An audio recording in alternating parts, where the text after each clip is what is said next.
Now I will tell you which place to set to install which devices.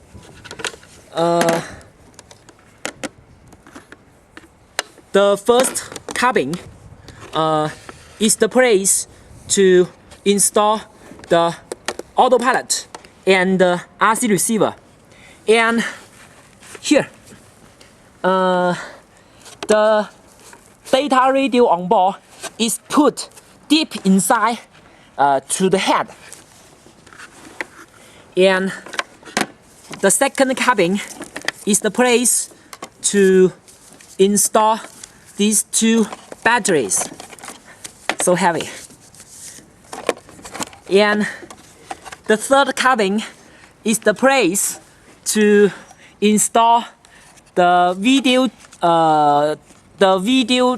transmitter and the gimbal. You can see here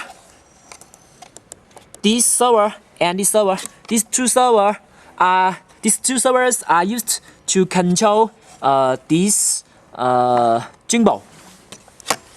And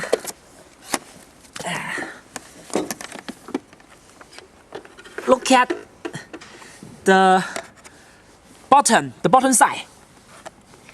Here you can see the gimbal and the pellet will be installed here. That's all.